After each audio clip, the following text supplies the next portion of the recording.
His Highness Shri Arvind Singh Ji Mewar, the custodian of the Royal Kingdom of Mewar, and he's been conferred the Lifetime Achievement Award for the meritorious services done to the hospitality industry in India and putting the hospitality of our country around the world.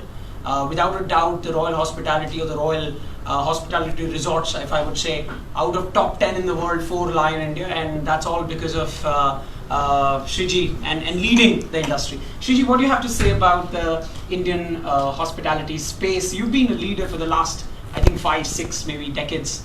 So what's your views? In reality, I think the real credit must go to my father, because he converted a palace which was built in 1776 in America. Columbus was discovering America. So he converted that, and the whole family was totally against his idea of doing that. We thought that it is spending good money after bad. But look at the success story of Lake Palace Hotel today. It is a jewel in the crown of the Taj. And we're very happy that Taj is operating it. They're doing a wonderful job. And we have had a relationship with the Taj since 1971-72, which is nearly 50 odd years. Yes. And I don't think there is any company here in India. There was this Toyota Hero Honda. Hero Honda and the Munjal family. But a few years ago, they also, and that happens in business, it's no one's fault, parted ways. But fortunately, both the companies, and we are not a match as far as Taj is concerned, invested in relationship. They were a one hotel company and we were a one hotel company in 1971.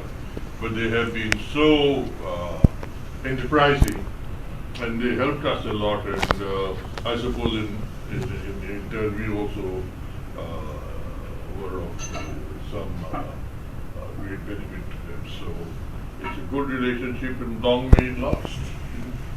Lovely. Shriji, you've led the industry, and in the last 5 decades, you've changed how the Indian hospitality is perceived. And you rightly said in the video call just about 15 minutes back that hospitality was very different in 1970s and 60s when you dreamed of setting it up.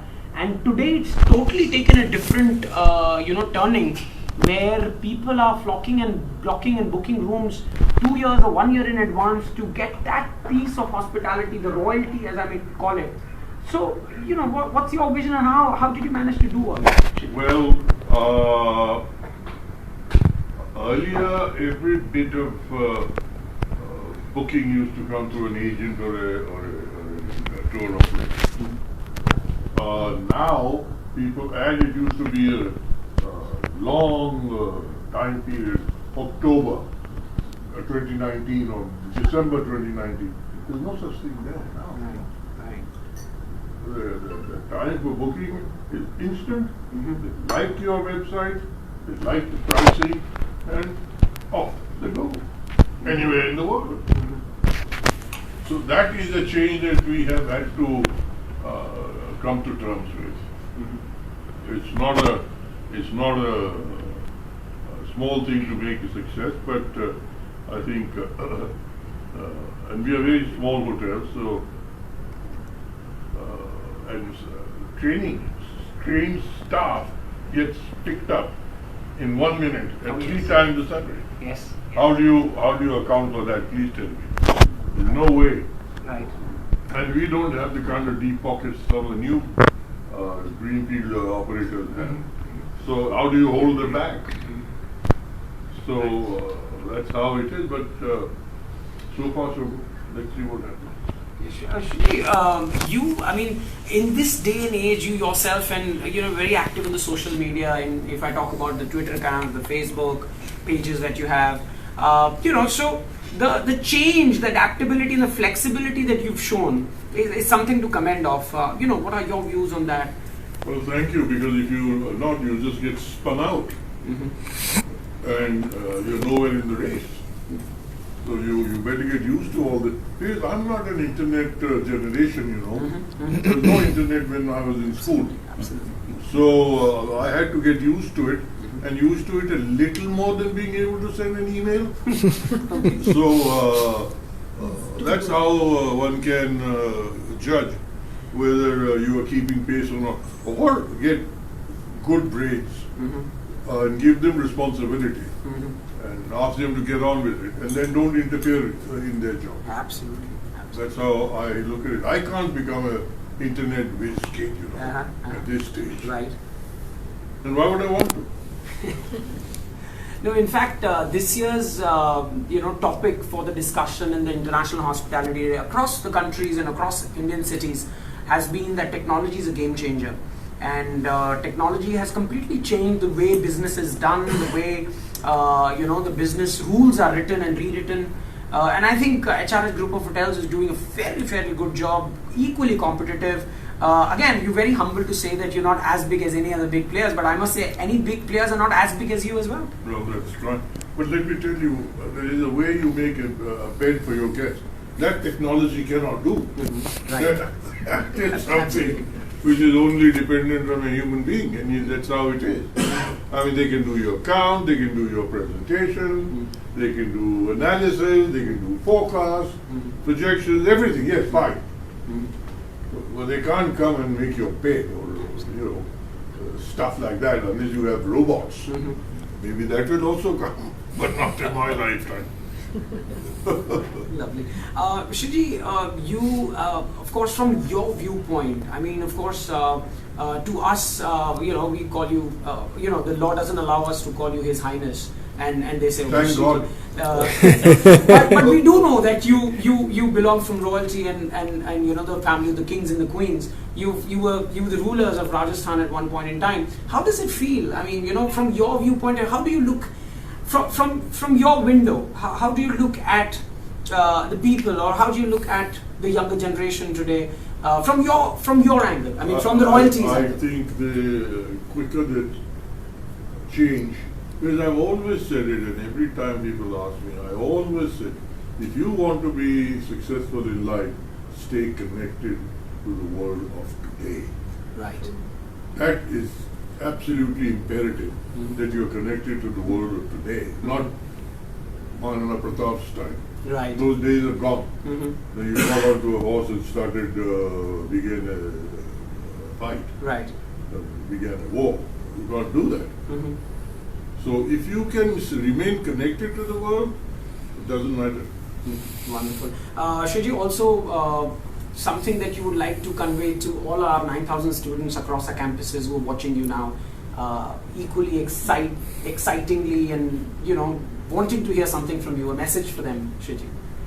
Well, first of all, thank you very much that your HM has conferred this very prestigious award with me.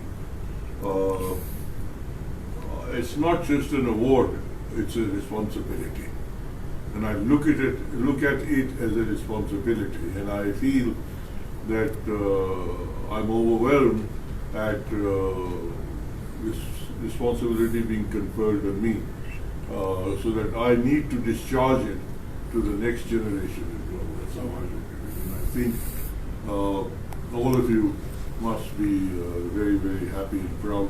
You've chosen a profession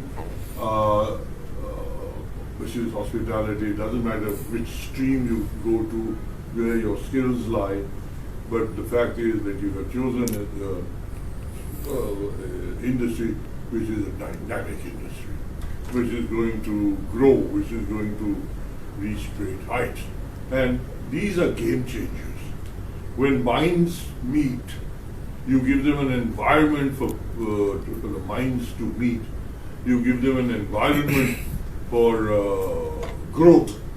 And not only are you telling them what to do, but you're also receiving what they are saying. So it's a two-way street. I feel keep an open mind, look into the future, and no shortcuts in life. No shortcuts in life is something that I would like to reiterate to all my students, because that's what I always tell my students, that you really need to work hard. Also, Shriji, one last question for the students. Whenever these youngsters today, they join hospitality, they've got some amazing dreams to change the world, and trust me, they've got the passion and the fire in them to do that. From your viewpoint, your experience of decades and decades, what is that one message you would like to give it to them to achieve their dreams? Give them a fair chance. Give them a fair chance to prove themselves. Don't strangulate them and say, this is where we old people are not very good at encouraging young people, because their thinking is so diametrically different from ours that we catch hold and say, hey, you're out of tune just now. This is not what how it should be. Right. But now I have learned, and I've learned the hard way and taught myself that we should give them a chance. Give them a chance. Wonderful. Heavens will not fall tomorrow. Absolutely. And what they need to do, I mean, in order to be successful, from the student's point. Don't get wacko about things. Be practical and introduce some things which you feel, and discuss it with your professors, your seniors, and by all means give it a chance. Absolutely. Lovely. Thank you so much, Shriji. Thank you. And on behalf of International Hospitality Council, it is my honor to be here to felicitate and to hand over this award to you from Professor David Foskett, Dr. Bose. Kindly accept our gratitude for this, and Council will be very happy to have your advice on hospitality, on matters that pertain to our industry, Shriji. We all look up at you as a father figure, and we'll be very happy if you could, advise us in times and as and when needed to the council to take our hospitality, connect the hospitality of the world together, Shriji. That's a great big challenge, and I'd be very happy to be associated with it in a very tiny way, in whichever tiny way you feel I can contribute. Thank you. Thank you so much, Shriji. Thank you. Thank you.